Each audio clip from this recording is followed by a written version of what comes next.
Welcome. I am Carol Wynn Whiteman, and today we'll be exploring rates. Now, to do this, you must have some knowledge of multiplication and division. So let's delve right into it. I have a question on the board. I want you to read along at home while I read the question.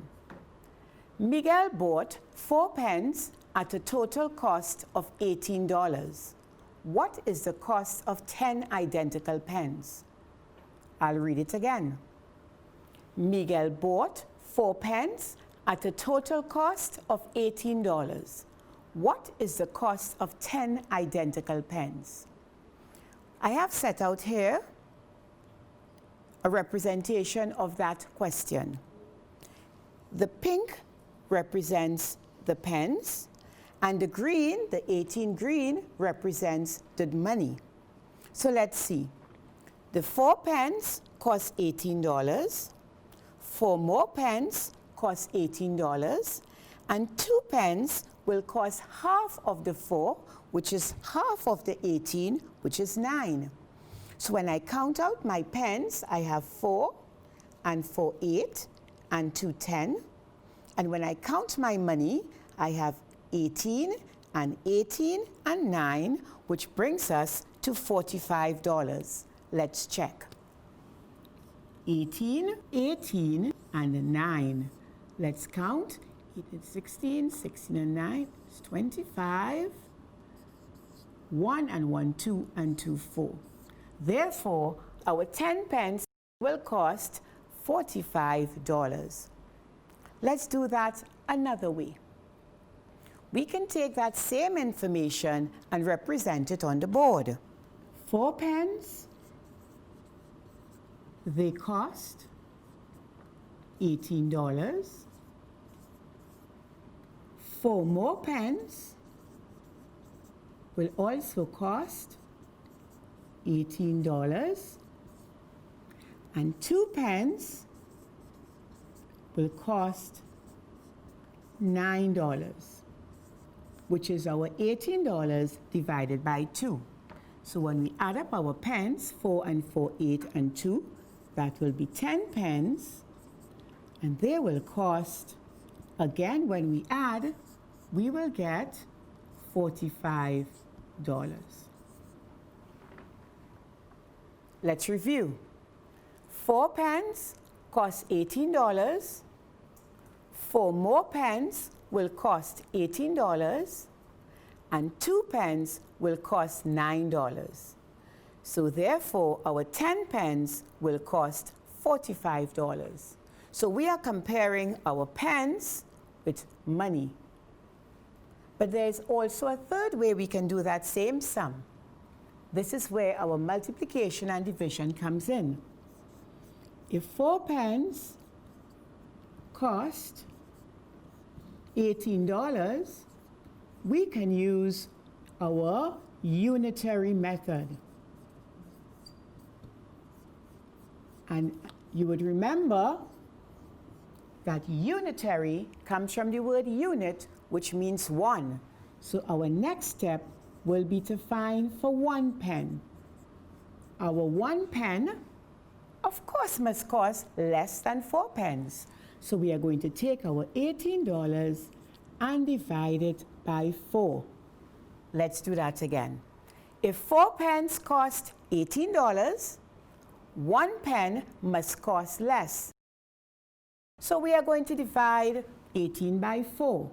Let's go. 4 into 18 is 4 with a remainder of 2. But remember, we are dealing with money. So that will be $4 and 2 over 4. From our equivalent fractions, we know that 2 over 4 can be reduced to a half.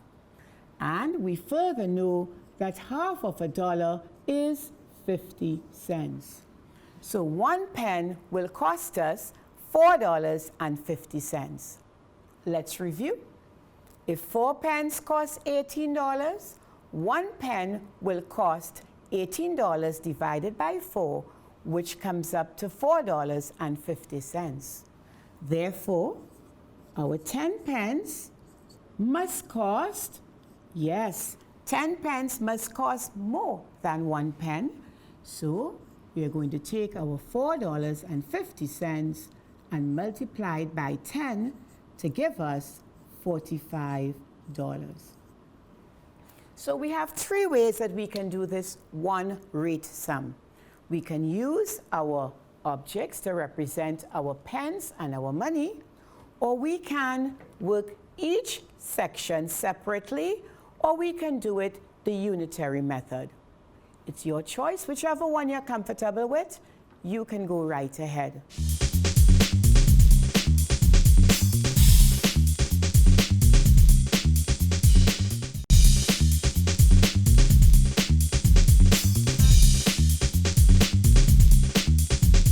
So now we have our second problem. Again, read along with me as I read it aloud. Anne works in a store and is paid $20 per hour. Here you see the comparison between the money and time. If she earned $90 yesterday, how many hours did she work? We're going to read that question again. Anne works in a store and is paid $20 per hour. If she earned $90 yesterday, how many hours did she work? Again, we go to our little blocks. This represents our $90. We have broken them up into $20 each and 10. So 20, 40, 60, 80, and this 10 represents half, which will give us 90. So how many hours did Anne work for that $90? Let's see. 20, that represents 1. 20 again, which represents 1 hour. 20 again, which represents 3 hours. And a further 20, which represents 4 hours. And then the $10 will represent a half. So you can clearly see that Anne worked for 1, 2, 3, 4.5 hours. So if she is paid $20 per hour,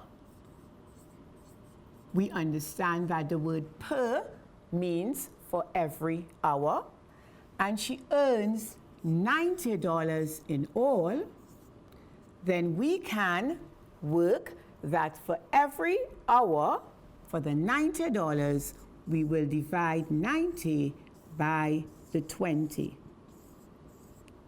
to get how many hours she worked in all. So let's divide 90 by 20. When we divide 90 by 20, 10 into 20, 2. 10 into 90, 9. And 2 into 9 is 4, remainder 1, which is 4.5 hours. Which is exactly what we got here. Anne worked for 1, 2, 3, 4.5 hours to earn her $90 yesterday. Let's review. Her rate was $20 per hour. She earned $90 in all. Therefore, to work out how many hours she worked, we must divide the $90 by the 20. When we divide, we are going to get our answer of 4.5 hours Anne worked yesterday.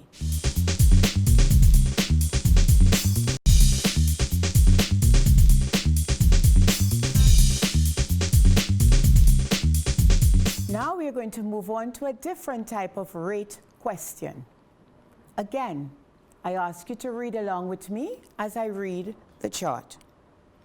Max parked his car in Tony's car park from 8 a.m. to 10:35 a.m. And here we have Tony's car park. $7 per hour or part thereof. How much did he have to pay? Now, let's read it again because I am sure there are some terms in here that we need to explore. Max parked his car in Tony's car park from 8 a.m. to 10:35 a.m. Tony's car park rate is $7 per hour or part thereof. Let's explain this part thereof. If I parked my car in Tony's car park for 3 hours and 10 minutes, what it means is that I have used 1 hour, 2 hours, 3 hours, and I went into 10 minutes of the 4th hour. Therefore, part thereof tells me I will have to pay for that entire 4th hour. So I will have to pay for 4 hours. Let's look at another example. If I park my car from, let's say, 8 hours and 50 minutes, I will have to pay for the first 8 hours. And because I went 50 minutes into the next hour, into the 9th hour, I will have to pay for the 9 hours. So let me give you one to try at home. Let's say I park my car for 5 hours and 15 minutes. How long do you think I have to pay for? How many hours? Yes, 6 hours. And what about if I park my car for 1 hour and 45 minutes? Excellent, 2 hours. So let's see. If Max parked his car from 8 a.m. to 10:35, we first need to find out how long the car was parked in Tony's car park.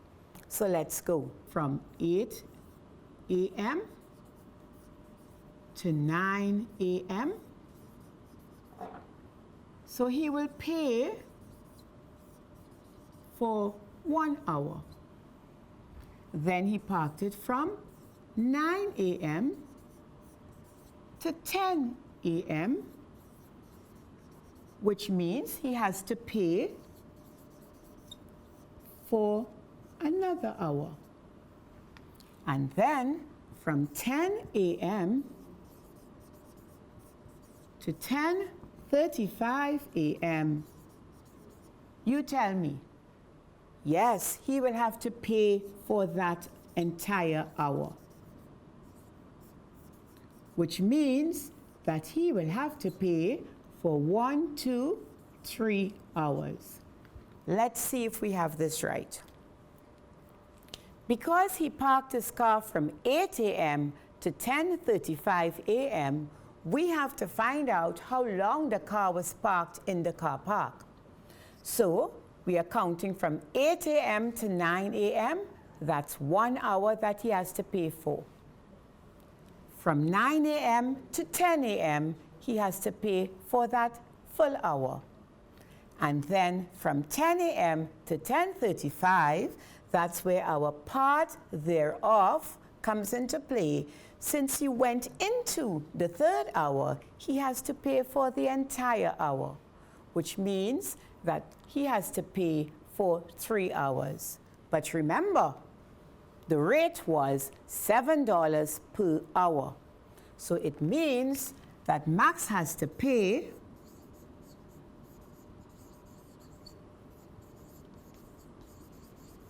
$7 times 3 for each hour, which brings us to $21. Parking his car from 8 a.m. to 10:35, he will have to pay $21.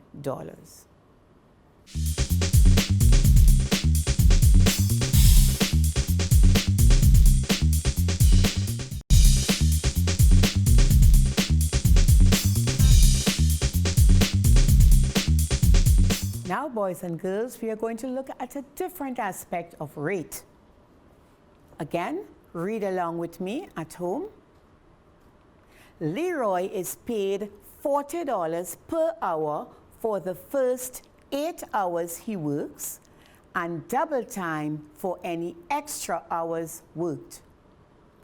On Monday, he was paid $560.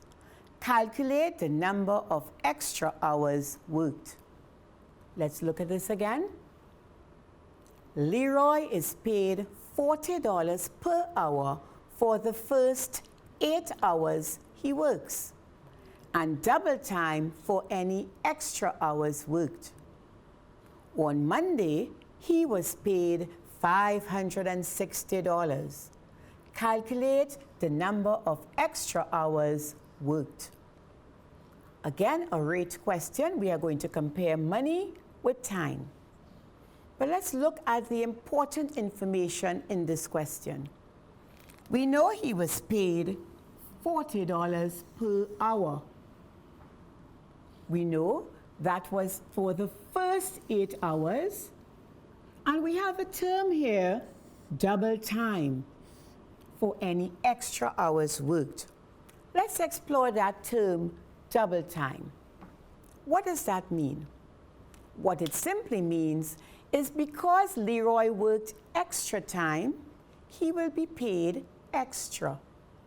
Now, if his rate is $40 per hour and he is paid double time or twice that rate, then for the extra hours worked, he will be paid $40 plus $40, which is $80 per hour, instead of his regular $40. Let's suppose Leroy's rate is $10 per hour. What will his double time be? Yes, $10 per hour will mean $10 plus $10, which would be $20 per hour. Let's try it with another number. Suppose Leroy works for, let's say, $50 an hour. What will his double time be? Of course, $50 and $50, so his double time will be $100 per hour. So let's move on for the question. On Monday, he was paid $560. What should Leroy get if he works his normal 8 hours? Let's see.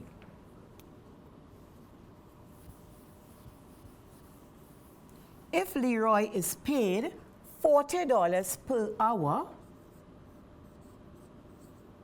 which means $40 for every hour, and he works for 8 hours, then he should be paid 40 times 8, which is $40 8 times, which is $320. But let's look. Leroy gets $560, which is more than his $320. Tell me, what does that tell you? Of course, Leroy worked some extra hours or overtime. So let's find out how much money he earned. He was supposed to get $320, but he got $560. So when we subtract, let's subtract. Leroy earned $240 from his extra hours worked. Now the question asks us not to calculate how much money extra he earned. The question asks to calculate the number of extra hours he worked. Therefore, if he earned $240 by working extra, and we already established that he is working for $80 an hour, we are going to divide by 80. Let's see if we get that. Remember that $40 per hour is for his first 8 hours. And we already established that double 40 will mean 40 plus 40, which is $80 per hour extra. We already established as well that he earned $240 from that extra work. So let's work out how many hours extra he worked. 10 into 80 will give us 8, and 10 into 240 is 24, And from our tables, 8 into 8, 1, 8 into 24, 3. It means that he worked for 3 hours extra. Did we get that? Yes. But I'm going to ask you a bonus question now. Tell me, how many hours did he work for in all on Monday? Is the answer 3? No. 3 is his extra hours. But before he can work this 3 hours, he must have first worked the 8 hours. So in all, on Monday, he worked 8 plus 3, which would be 11 hours. Did we get that? Yes. So let's answer the question. Calculate the number of extra hours worked. He worked an extra 3 hours on Monday.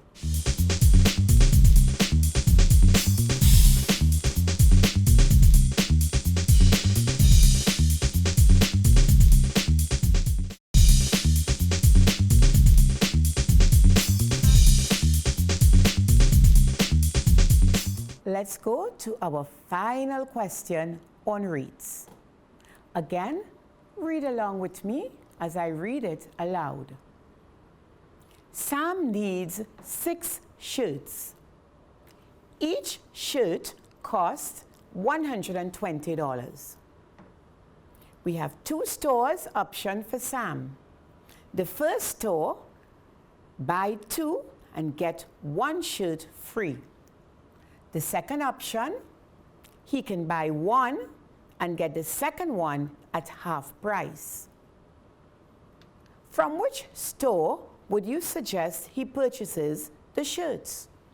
And you are to justify your answer by showing working. Let's go again. Sam needs 6 shirts. Each shirt costs $120.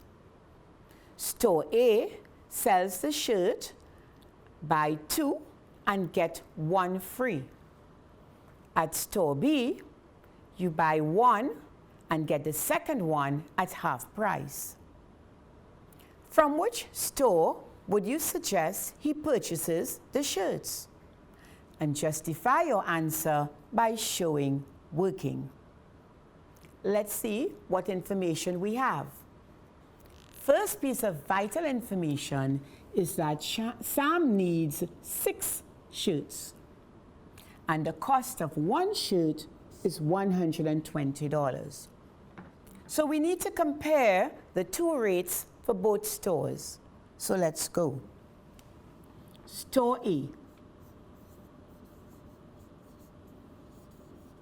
At store A, you buy 2 shirts and get 1 free.